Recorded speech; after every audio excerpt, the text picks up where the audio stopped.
This week's episode is going to kind of be a little bit impromptu, a little bit less organized, although I don't know if I'm really all that organized anyways. It's something that's happened in the last few days, and I feel like it's something that we should talk about so that we can hopefully avoid what I have been seeing and kind of working with. So let's go ahead and talk about that next.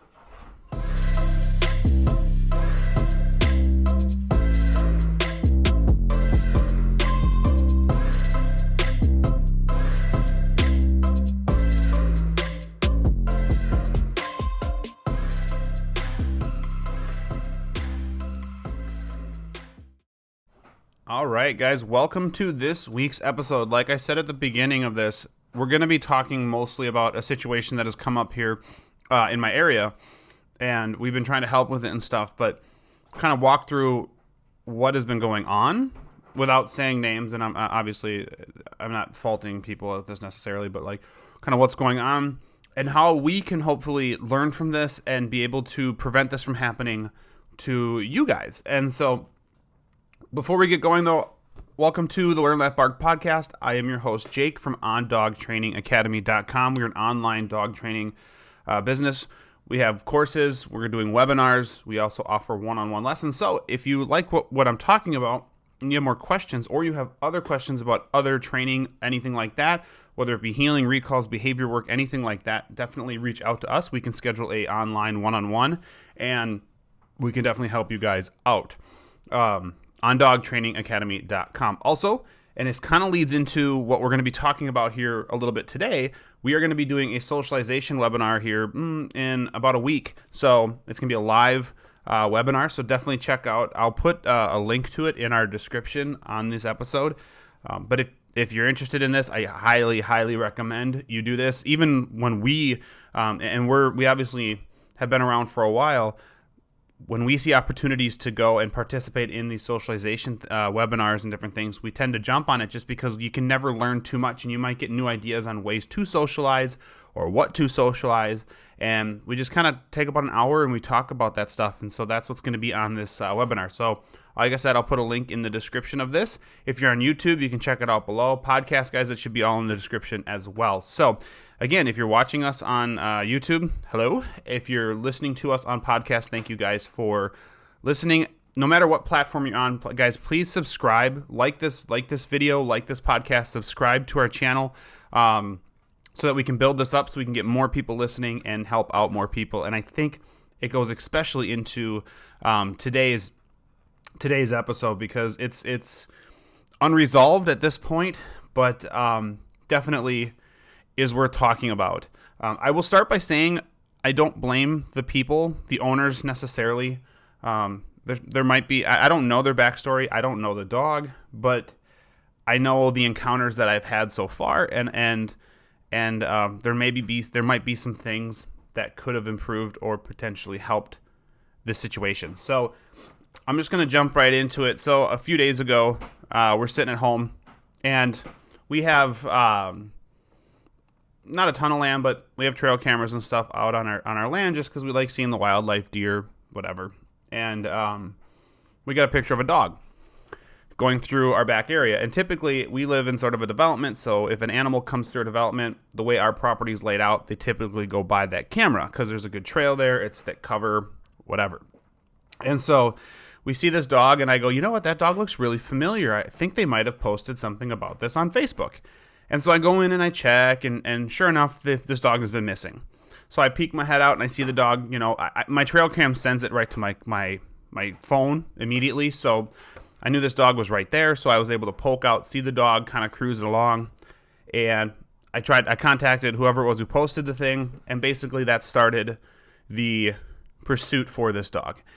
And I got in the vehicle. I said, well, this is the dog. So I jumped in the vehicle and I started looking for this dog. And I found him. He's still in our development. And the first thing I did, and this I think would almost go into like tip number one in this whole thing that I picked up on right away, but unfortunately I think some of the people looking for him were pursuing it a little too hard.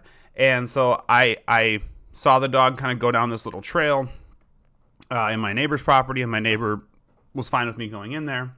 So I pull over and I get out of the vehicle and I walk down the trail. I see the dog, and I knew the dog's name, so I say the dog's name, and he looks at me. I tell him to come to me, and he immediately goes, no, and he just bolts, like absolutely 100% bolts. Like he is afraid and not wanting to come to me. He's gone. And right after that, the second the dog did that to me, I went, okay, I'm not going to catch this dog, but I'm going to track him. I'm going to continue to pursue him through tracking him in the vehicle, whatever. And so that's what I did. I was able to kind of keep him in our development for a while until he kind of put a slip on me and hooked around the vehicle and was getting out onto a highway that is very busy and very dangerous for just cars to be on. So I was getting a little nervous, so I was able to pull up to that, stop, kind of block him before he was able to cross the highway. I opened up my door, and I was like, you know what? He's going to run away from me, but if he runs away from me, it might be back into the development. And at this time, I'd already contacted the owner people, and they were working their way back to me. Just unfortunately, it just wasn't quick enough. And at that point, I opened up my door and I said, "Hey, buddy, why don't you come back in the car? Why don't you come in here?" And he got 2 feet away from the door, looked at me and went, "No," and bolted again. Like all out bolted. But this time, instead of bolting away from me, he hooked around the car and went out on the highway. And I had my hazards on and I was flashing my highs, but a car coming the opposite direction, didn't see it, didn't care, I don't know, and came whizzing by. And I kid you not, when I say that dog was about 6 inches from getting hit by a car, it was where I actually cringed. I like closed my eyes, covered my face, and probably said some sort of swear word or a handful of swear words as it was happening, and somehow they did not hit this dog. They did not see it. They just kept going. This wasn't even, they didn't care. And I don't blame those people. I'm going to assume they didn't even understand what was going on. But that almost happened. The dog gets across the road, tracked the dog a little bit more, had eyes on the dog, and tried to get some people just to hold up and not go after the dog. They immediately jump out of the vehicle and try to get the dog to come to them. And of course, the dog bolts. So long story longer, basically this dog is still on the run as we speak. This is now going on to, I believe, day 4. The dog is still on the run somewhere in our area. And I started thinking about it, and I started going, what can I pass to you guys as advice when these situations come up? And the advice I can give you in situation is if you're helping somebody catch their dog, if you're trying to do something, go with the easy stuff. Open your car door. Hey, do you want to go for a ride? You try to use trigger words that are going to get the dog to get really excited. You want to go for a ride? You want to do whatever. But that didn't work with this dog. And I also was like, "Hey, puppy, do you want to come to me?" And the dog said no. So clearly the dog was afraid. So in that case, the best thing I could do is back off, monitor the dog, and then just wait until I can get the owners to come, and maybe he'll come to the owners. That's our best bet. And unfortunately, people were continuing to try and pursue him, which made him more spooky, made him more he'd trigger faster, he'd run away quicker, and now he's I don't know where. But what my tip to you guys, I think my big tip from this is if you encounter this, if you don't think you can get the dog to just come to you excited and freely, back off.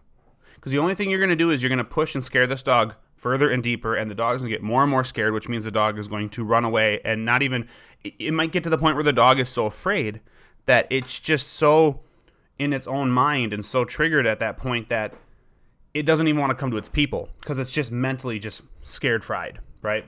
And so if you see that, don't continue to chase. Don't continue to chase the dog. Back off, contact who you need to contact, and monitor this dog and make sure this dog can be, brought. And that's what I was trying to do, but unfortunately it just didn't work out. So that's my big tip when you're dealing with this type of stuff. Try not to interact unless the dog is absolutely friendly. Then interact and do what you got to do. And figure out whose it is.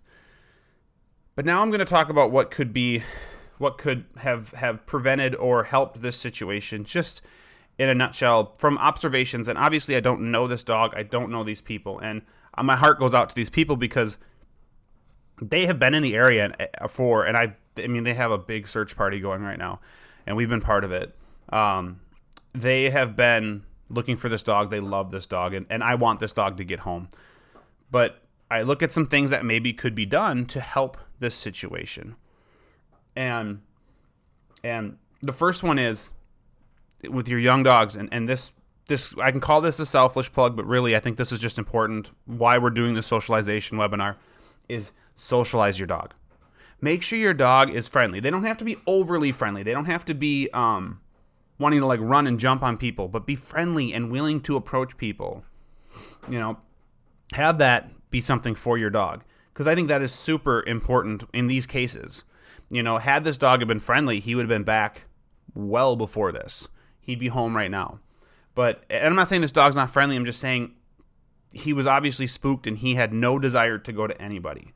And I mean, the owners might say, no, he's super friendly, loves people, all this stuff, but something in there was not working. The other thing then is exposing him to new environments. So he has no clue where he is, and maybe he's super social to new environments, but he has no idea where he is. So that in itself creates a whole new spook level for him. I love when I'm socializing dogs to take them to a lot of different new places, so that new places become kind of like a novelty. They're just like, oh yeah, another new place, cool. And I actually think a couple episodes ago, or a couple podcast episodes ago, I did talk about this. But I think it's important. You get out and you do environmental stuff with these dogs, meeting people away from home and everything like that. The other thing then is training. We got to talk about some training with this. This is one reason why I think, especially for people who just have regular pet dogs, I have some friends who do sport work and they love to do different languages with their dog, German, Czech, French, whatever. All that's fine. But in my opinion, especially for just pet dog stuff, I mean, even my dog's competition-wise, I do this. I'm going to try to communicate with my dog in the way that most people do. Because I want anybody to tell my dog to come and my dog to listen. Now, unfortunately, and I think this is a reason, this is a one thing where people are starting to compare their dogs to kids. They're like, well, I don't want my dog going. I don't want my dog, friendly with strangers. I don't want this. I don't want that. Look, I would rather have my dog, the likelihood of your dog running away is probably higher than your kid running away, right? So of course you want your kids to learn, don't approach strangers. But if your dog is going to be at a higher likelihood of running away, I think approaching strangers would be a useful skill for your dog to have. So I train them. Look, when someone says come, go to them. Sure, go to them. Well, now, I mean, I can manage this by supervising my dog, not letting my dog have, unsupervised freedoms and stuff like that. But I think that's super important. That goes back to socializing, but it also goes back to training, teaching that recall, teaching that come, and keeping the word. You can say here, you can say come, but honestly, I just like to keep it as simple as possible. Sit means sit, down means down, come, heel, whatever. All those commands are pretty basic. Even just teaching like a leg pat. Like when I pat my leg, come to me. And trust me, I tried all these things with this dog and it did not work. The other one is listening to commands. Having a dog who knows what to do, but also knows they don't have to listen, that can lead into this running away thing. Because a lot of dogs think it's a game. If you deal with a dog who likes to play keep away, this could be a problem in this type of situation, right? This dog could get loose and then go try to catch me. And that's my fear too, is maybe that's what this dog is doing. Now, I actually seem to, when I encountered the dog, he seemed to be pretty well spooked and shook, and so I don't think this is a game. I think he was legitimately afraid, which makes me just feel for this dog. I was like, buddy, just please come to me. Just get in the car. I sound like some creepy stalker guy, but I'm like, dude, just get in the car. I promise I'm not going to hurt you. Dog had no idea, obviously, what I was saying, but it made me feel good at the time trying to coax him into the car. I had treats, everything didn't work. Anyways, but just those listening to commands. Again, if I say come to me. If they say come, go to them. If they say your name and you look at them and they say come, go to them. It's okay for them to be social in that way. I love having dogs who are appropriately social with people, who want to go and get attention from other people, but aren't going to be like jumping crazy, tackle the people, all that stuff. So there's a proper way of doing that. We talk about that in our webinar as well. The proper way to create that. Dogs who want to go to people, are willing to go to people, but are going to do it in a way that's appropriate. And the way we teach it doesn't involve a ton of correcting or anything that could potentially create a negative association with the dogs. I do apologize if you hear any noise behind me. It is because I have a dog in for training right now who every single time I start talking on this microphone decides it is time to loudly chew on a bone. Right, Coda? Yeah. So she is just in there. I swear she's wrestling with a bone right now. So if you hear any background noise, I apologize. The last thing, and this one I think is equally important, is identification. Now, let's just assume this dog slipped its collar. Let's just assume, the way this dog was designed, it did look like he had a pretty wide neck, so it could easily be that his collar just was that easy to slip. Now, there's ways around that. You could when you have your dog out somewhere that's not in your house, you could have some sort of a slip collar, something like that, that's going to not allow the dog to back out of collars. But check your collars. So I don't care what kind of dog you have. Right now, when you pet your dog, check their collar. If they're not wearing a collar, you should probably have some sort of identification, because even if you have a microchip, and microchips, I think every dog should be microchipped. Even if you have a microchip, well, if the dog slips its collar and someone gets your dog, you're going to be waiting a while till they can either get the dog to the vet, and unfortunately it typically happens after hours, so you either have to wait a day or the weekend before the dog's going to be able to get scanned for microchip, if the people do it. So I like having some sort of a collar with some sort of identification on it.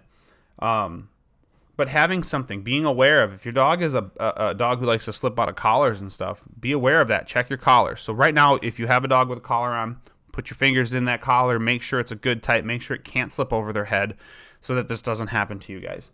The last thing, which I think is actually really neat, I've been doing some research on it in the last handful of days.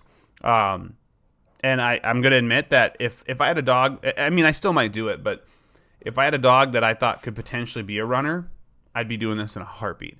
And they sell other things. This is just one I saw, and I promise we're not affiliated with them. I'm not getting paid by them. But Apple brand has something for iPhones. So you have the Find My Phone app. They now have where you can add these little pucks, and they have some that make clips. So they can clip on like a dog collar or something like that. They have it where you can throw it in your backpacks. You can throw it wherever, your car, whatever. So it can track different things. You just go into My Phone, you select whatever, and you can find it. The technology right now is there to where we can track our dogs very, very easily. So like if this dog, I know it slipped its collar, might have slipped its collar. It didn't have a collar on, so I assume it slipped its collar. This wouldn't have worked. But for a lot of dogs who just get loose, get out the front door, whatever, this is something that could bring them back a lot faster, because you'd know where to look. You'd say, okay, the dog's in this area, let's go get him. And you might go, well, I don't want to have to pay all that money. Look, I looked, and to get one puck is like $30. To get 4 of them is like $100. So it's not, I mean, honestly, what price is too much to make sure, especially if you have a runner dog, to make your chase for the dog so much easier. You'll know right away, I know my dog's in this area. Because like right now with this dog that these people are looking for, they were around our area, but they were also a couple miles away. So the dog has been kind of everywhere, and nobody really knows where to look. They're starting to create maps of sightings to try and kind of narrow it down, but really, where? And we live out in the country, so there's a lot that could go on, and that's the scary thing. And that's why, again, my heart goes out to these people. I feel terrible, but I want you guys to learn from this and be able to think, okay, well, is my training good? Is my socializing good? Does my dog listen to commands? How's my dog with new environments?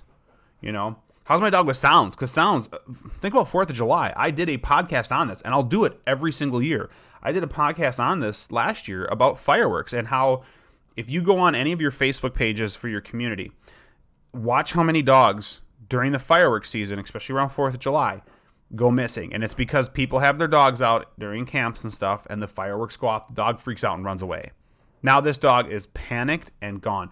So how's your dog do with sounds? How is your dog environmentally? You should know these things so that you can set your dog up for success and manage them in a proper, safe way when they might encounter something that's going to be a little too rough. So anyways, the GPS stuff, I think it's super affordable. I think it's worth it. There's other things out there. If you have Android, they have collars that just have it built in. Guys, there's so much out there. If you have a dog that is potentially a runner, not only you can do one-on-ones with us, and we can help you get that obedience right. You can do socializing. You can check out our webinar. But honestly, this GPS tracker thing too is going to be absolutely awesome. So hopefully, guys, maybe next week I can come back to you in the next podcast with some sort of resolution to this. I really hope they get their dog home, because I talked with these people, and you can feel the stress and the sadness and everything when you talk to them. Like, they love this dog and they want this dog home. We all want this dog home. I've been doing a lot of work trying to grid search and look around and do certain things, and we just don't know where he is right now. So, we want this dog home, but I hope you guys can take something from this, and just kind of evaluate what would happen if your dog got loose. What if you don't do it. What if you let your dog off leash out front in your front yard or whatever, off leash? Would they come back to you? Would they listen to you? Would they play keep away?